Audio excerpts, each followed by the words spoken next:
लोग if else में एक और पार्ट होता है, उस पर आते हैं।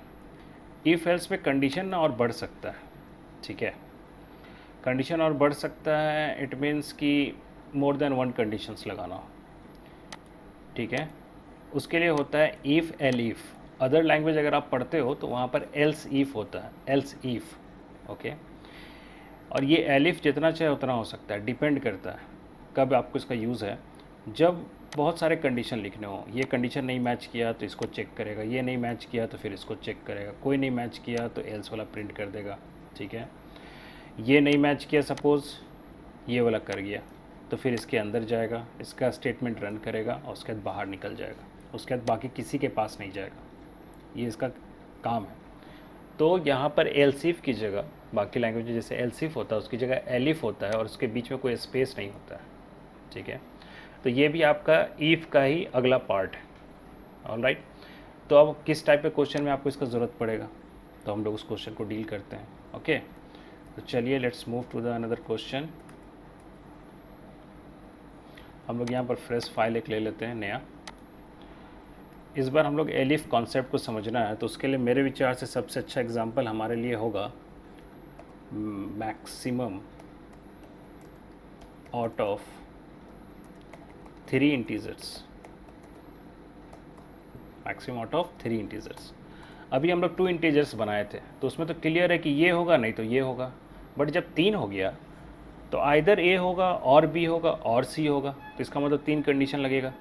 तो यहाँ पर आपको हेल्प हो जाएगा इफ एलिफ से, ठीक है। तो हम लोग पहले इनपुट लेते हैं, ठीक है। So let me put here x, ठीक है। Enter the first number, okay. अब इसको हम कॉपी करें और इंटीजर करेंगे क्योंकि न्यूमेरिकल वैल्यूज़ है y and z, okay. Message change कर देंगे, this is second number, this is third number. ये हो गया 3 इनपुट। क्वेश्चन को पहले समझ लीजिए, मैक्सिमम निकालना आउट ऑफ 3, नॉट अ 2। तो आप क्या आपको ज़रूरत पड़ने वाला है, तो यहाँ पर आप देखिएगा एंड ऑपरेटर जो था उसका भी ज़रूरत पड़ेगा और इफ़ एल इफ़ का भी ज़रूरत पड़ेगा। तो अब हम लोग इफ़ में सबसे पहले क्या चेक करेंगे, तो हम लोग x is greater than y। लेकिन क्या आप x is greater than y अगर ट्रू हो गया तो क्या आप x को बड़ा बोल दोगे? नहीं, आपको x को चेक करना पड़ेगा साथ ही साथ किससे? z से। x is greater than z, मतलब कि दोनों से बड़ा होगा तभी ना आप बोलोगे कि x इज़ ग्रेटर। तो जब दोनों कंडीशन ट्रू कराना हो तो मैंने क्या सिखाया अभी आपको, बीच में क्या लगा देना है? एंड, ठीक है। कि दोनों अगर ट्रू होगा तभी ये पूरा ट्रू हम बोलेंगे, तभी हम x को बड़ा बोलेंगे। तो बीच में क्या लगाना है? And.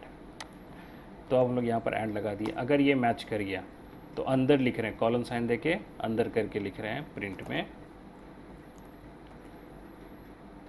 Maximum equal to quotes, okay, comma, and then यहाँ पर हम लिख देंगे x। ये पहला हुआ, ठीक है। अब इसी में अब हमको अगला पार्ट, ये हो गया x अगर मैच किया तो, ठीक।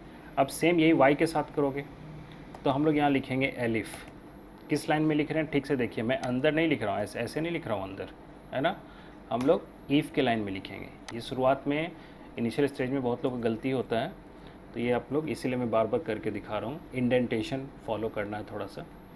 एलिफ जब भी लिखोगे तो फिर यहाँ भी कंडीशन लिखाएगा, ठीक है। इफ़ वर्ड है तो कंडीशन लिखना है।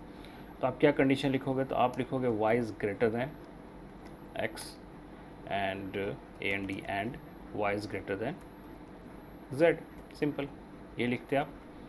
और उसके बाद आप इंटर प्रेस करके फिर प्रिंट में अगर ये मैच कर गया तो maximum equal to double quotes comma, यहाँ पर आप क्या डाल दोगे? y।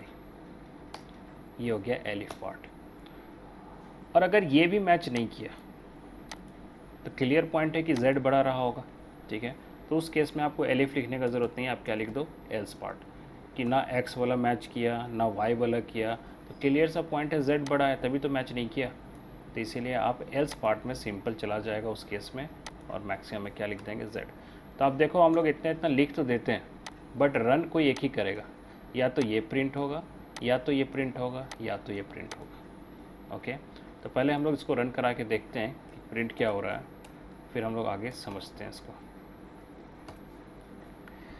तो रन कराते हैं, let's see.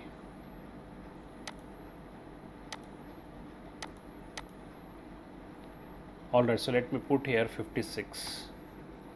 Okay, second number 87 and third number is 32. तो आंसर जो है यहाँ पर 87 आ रहा है, इसका मतलब है एलिफ वाला मैच किया होगा, क्योंकि हम y में ये डाले थे और y जो है x से भी बड़ा है, z से भी बड़ा हो जा रहा है, यहाँ पर दिख रहा है आपको भी क्लियरली। तो इसलिए कौन सा मैक्सिमम प्रिंट किया, एलिफ में जो लिखे हैं वो वाला। फिर हम लोग दूसरा ट्राई करते हैं एक बार।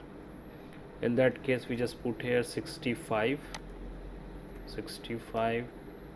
87, 99। ओके, इस टाइम कौन सा प्रिंट किया, तो इस टाइम एल्स वाला किया होगा, क्योंकि ना तो ये मैच किया, आप भी खुद चेक कर सकते हो, पता चल जाएगा। ठीक है, ये फॉल्स हो गया होगा, तो फिर इसमें नहीं किया, ये फिर चेक किया अगली बार, ये फॉल्स हो गया, इसमें नहीं गया, तो लास्ट में क्या बचा, एल्स बचा, तो ये वाला प्रिंट कर दिए। ठीक है, तो इस तरह से आप कंडीशन लिख के रखो, लेकिन रन कोई एक ही करेगा। ओके, सो ये था हमारा मैक्सिमम आउट ऑफ 3 इंटीजर्स। लेकिन इसमें एक और चीज़ मैं ऐडअप करना चाहूँगा कि ये जो सेक्शन है, ये लास्ट ये वाले सेक्शन में आप जो कंपैरिजन x से कर रहे हो, आपको x से भी करने का ज़रूरत नहीं है। ये देखो, मैं अब लॉजिकल बात कर रहा हूँ, ठीक है, तो क्यों नहीं है वो मैं आपको समझाऊंगा। करना ये है कि आप सिर्फ y is greater than z लिख दो, तो भी आप बता सकते हो कि y बड़ा है। क्यों ऐसा, क्योंकि ये जो है, ये अगर ये फॉल्स होता तभी इसके पास जाता है।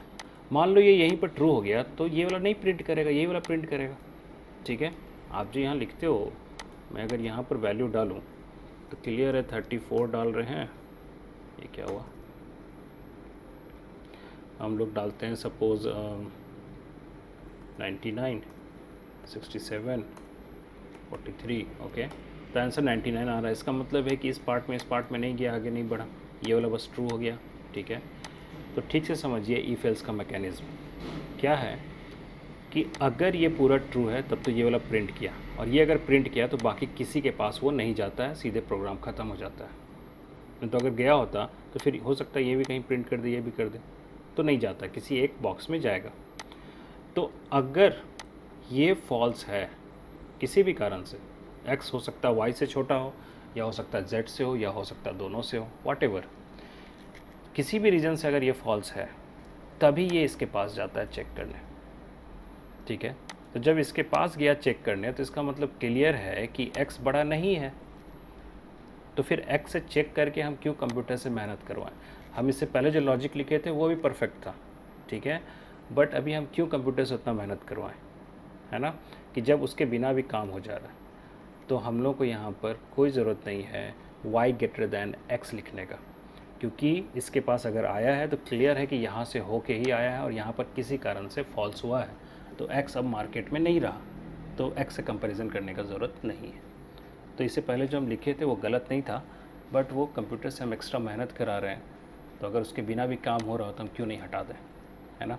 तो अब इसका आंसर भी आपका परफेक्टली वही आने वाला है, कोई इसमें इशू नहीं होगा। ठीक है, you just see the value like 65, 88, 43, so maximum is 88। इसका मतलब है इस बार ये वाला काम किया। So this is how you can use if elif part. Okay, बहुत सारे क्वेश्चंस ऐसे होते हैं इफ़ एलिफ के। ठीक है, तो एंड और ट्राई कीजिए, सैलरी बेस्ड क्वेश्चन ट्राई कीजिए। ठीक है, मैं एक्सप्लेन कर देता हूँ। फर्स्ट क्वेश्चन, इसमें आई थिंक हम लोग 3 क्वेश्चन हम लोग इसमें दिए हैं। ठीक है, फर्स्ट क्वेश्चन आपका ये है टू फाइंड नेट सैलरी। ठीक है, मैं ज़्यादा डिस्कशन नहीं करता हूँ, मैं चाहता हूँ आप लोग मैथमेटिकल थोड़ा कीजिएगा, इसको ट्राई कीजिएगा, एंड और का ज़रूरत पड़ेगा। अगर आपका सैलरी 50,000 से अधिक है तो आपको HRA मिलेगा 30%। किसका, तो 50%, 50,000 का 30%। आपको DA मिलेगा, ये सब होता है अलाउंसेस, जो आप कहीं ज्वाइन करोगे कंपनी में तो आपका ये लिखा रहेगा आपका सैलरी स्ट्रक्चर में कि आपका HRA इतना हुआ, आपका DA इतना, TA इतना, तब जोड़ जाड़ के आपको टोटल सैलरी मिलता है। ठीक है, तो इसको हम लोग बोलते हैं बेसिक सैलरी। तो अगर आपको बेसिक सैलरी मिला इतना, तो उसका HRA इतना ऐड होगा। ठीक है, एडिशन होता है, उसके बाद DA उसमें ऐड होगा 40%। किसका 40%? तो आपका अगर 50,000 है तो उसका 40%। फिर आपको ट्रैवल अलाउंसेस मिलता है, ठीक है। ये सब टोटल ऐड होने के बाद बेसिक में 50,000 plus HRA 30% plus DA 40% plus TA 20% सबको ऐड करोगे तो आपको एक टोटल एक सैलरी मिलेगा, ठीक है। अब उसी पे फिर आपको टैक्स लगेगा, ठीक है। तो यहाँ पर लिख दिए टैक्स आपका कि आपका जो ग्रॉस निकला, अभी जो टोटल निकला that is called a gross. तो ग्रॉस का 20%, ठीक है, ग्रॉस का 20% आपका नेट सैलरी होगा, ठीक है। सॉरी, ग्रॉस का 20% आपको टैक्स लगेगा, ठीक है। तो पहले आप ग्रॉस का 20% निकाल लो, ऑल राइट।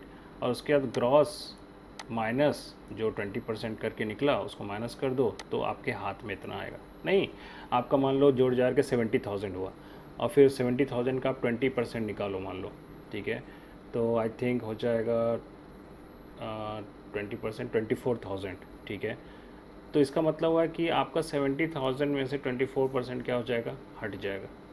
24,000 आपका क्या हो जाएगा, हट जाएगा, उतना आपके हाथ में आएगा। तो ये पूरा कंडीशन बेस्ड है। अगर ईफ में ये सैलरी अगर है तो ये फार्मूला लगाइए, ये वैल्यू। अगर इसके बीच में आपका सैलरी है तो आप ये फार्मूला लगाइए, ठीक है। तो ये बहुत ही अच्छा थोड़ा ब्रेन एक्सरसाइज मैथमेटिकल प्रैक्टिस के लिए है, इसको ट्राई कीजिए। ये क्वेश्चन है ईफ एल ईफ से डील करने के लिए, फर्स्ट वन, ओके, यहाँ से यहाँ तक। सेकेंड भी ऑलमोस्ट उसी पे बेस्ड है, थोड़ा आप लोग पढ़िएगा। कैलकुलेट इलेक्ट्रिसिटी बिल है, ठीक है। और जो भी क्वेश्चन दिया जाता है ना उसको पढ़ो, क्योंकि अगर आगे एग्ज़ाम ये करना है, क्रैक करना है, ठीक है, कंपनी लेवल पर क्रैक करना है, तो आपको बहुत सारे ऐसे लॉजिकल क्वेश्चन मिल सकते हैं। तो आप उसको पढ़िए। बहुत लोग पहले पढ़ते नहीं, ऊपर ऊपर देखते हैं क्या क्वेश्चन है, नहीं समझ में आ रहा है। पढ़िएगा क्वेश्चन 2-3 बार, तब धीरे धीरे 1 बाय 1 पहला स्टेप बनाइए। तो लिख रहा है कि 100%, अगर 100 यूनिट है आपका तो आपको चार्ज नहीं लगेगा, फ्री है आपका, सो सेंस हो गया। तो इसका मतलब है आप नो चार्ज।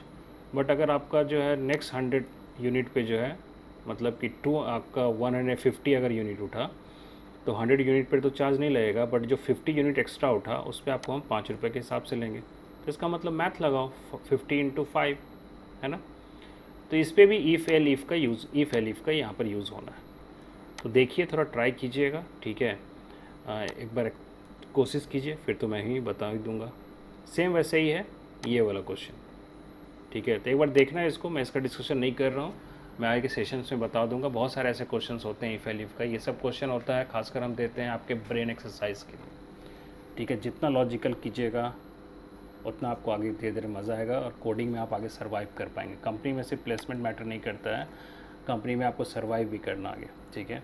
तो हमारा प्रोग्राम उसी लेवल का होता है कि आप आगे सर्वाइव कर पाएँ, कंपनी में भी काम कर पाएँ, ठीक है, और अपने स्किल को बिल्डअप कर पाएँ, ठीक है। तो पहले आप ये 3 क्वेश्चन का स्क्रीनशॉट ले लीजिए। Will discuss in upcoming sessions. आज के लिए इतना ही, सी यू।